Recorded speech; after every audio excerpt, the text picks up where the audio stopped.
And so, Emperor Neezer Scrooge, for your selfish ways, you shall be visited by 3 spirits tonight. Are they voiced by Jim Carrey? Because if they are, you can just drag me down to hell right now.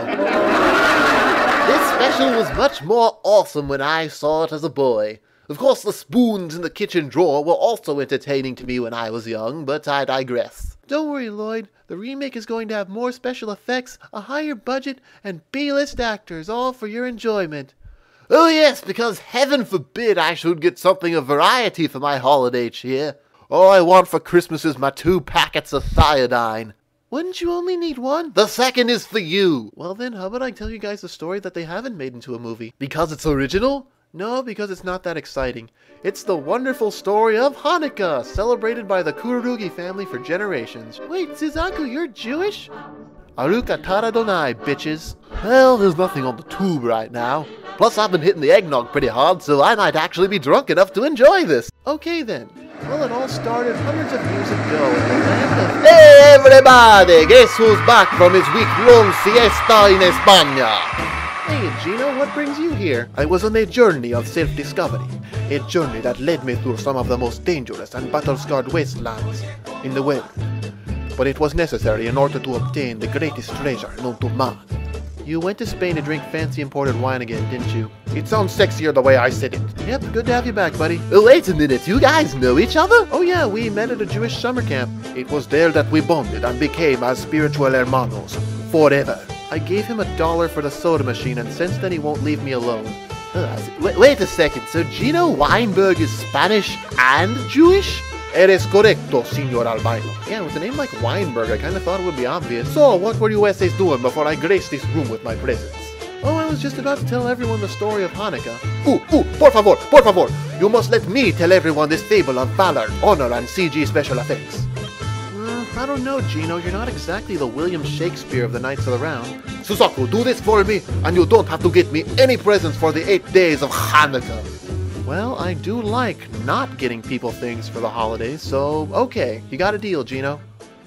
Mucho bueno. This gives me a chance to talk in my sexy storytelling voice. It all began hundreds of years ago in a land of peace and tranquility. Here the Hebrews and Shebrews lived in bliss and harmony, where the women grew latkes in our many latke fields.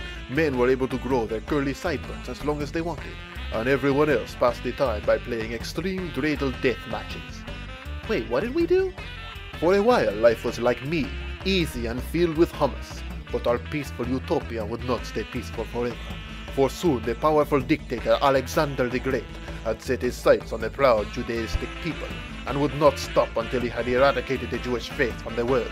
Gino, I think you should just stick to the facts on this one. And I think you should stick to being quiet when I am telling the story.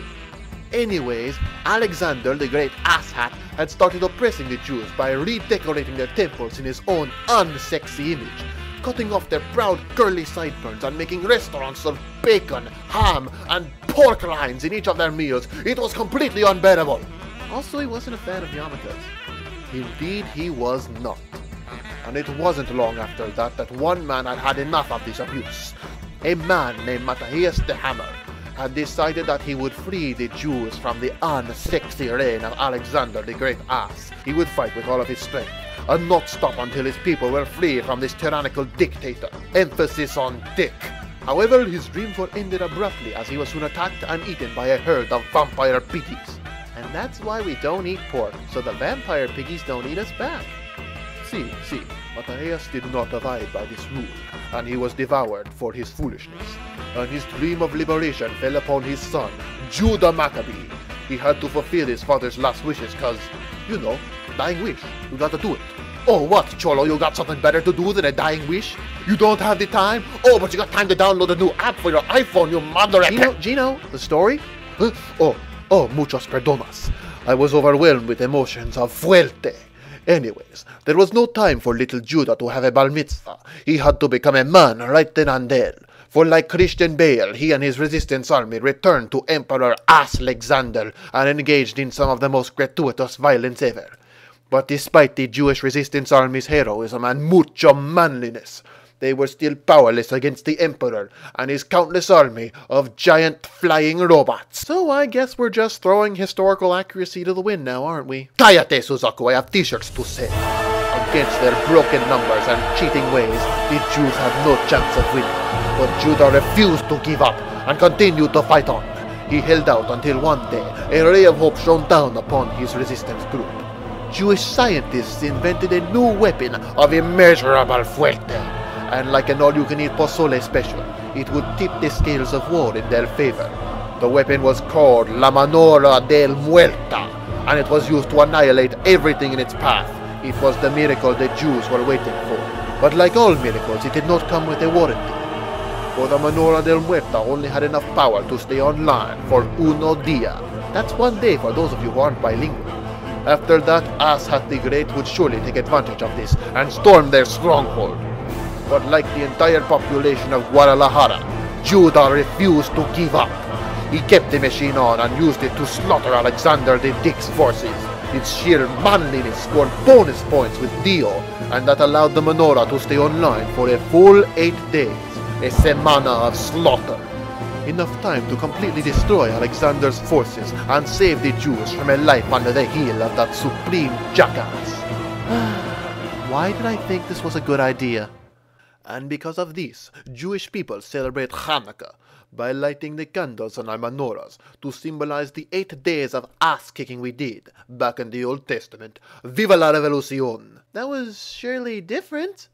If by different you mean awesome! I can't wait for the sequel! Actually, they already made a show based off our tradition, called Beyblade.